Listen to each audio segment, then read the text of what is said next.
আরে হাল্ক ভাই, তুমি ভাত খাইতেছো, ওইদিকে তোমার বাবাকে কে যেন তুলে নিয়ে গেছে। আমার সাথে তাড়াতাড়ি চলো।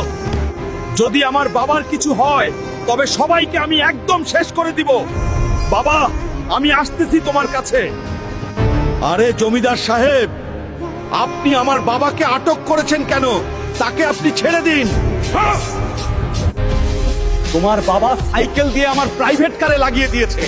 আমার প্রাইভেট কার ঠিক করতে 1,00,000 টাকা লাগবে। তোমার বাবাকে এখান থেকে নিতে হলে 1,00,000 টাকা জরিমানা দেওয়া লাগবে, না হলে দিব না। বাবা হাল্ক, আমি দেখিনি। বাজার থেকে আসার সময় সাইকেল দিয়ে লেগে গেছে গাড়িতে।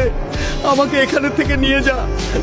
ঠিক আছে জমিদার সাহেব, আমি 1,00,000 টাকা নিয়ে আসতেছি। আপনি আমার বাবার কিচ্ছু করবেন না। আমি চললাম।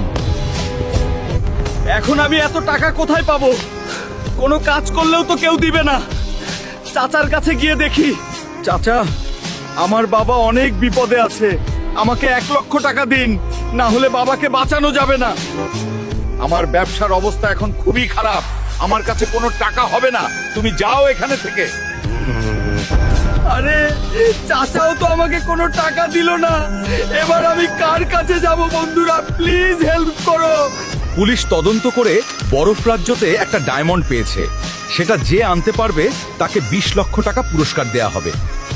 আমি যাব বরফ রাজ্যেতে, আর সেখান থেকে ডায়মন্ড নিয়ে আসব, আর সেই টাকা দিয়ে বাবাকে বাঁচাবো। কি মনে হয় বন্ধুরা, আমি কি পারবো সবাই হারিয়ে ডায়মন্ডটা আনতে আর বাবাকে বাঁচাতে? পরবর্তী পার্ট দেখতে ভিডিওতে লাইক করে চ্যানেলটা সাবস্ক্রাইব আর পেজটা ফলো করে কমেন্টস করো। পার্ট 2 শীঘ্রই আসছে।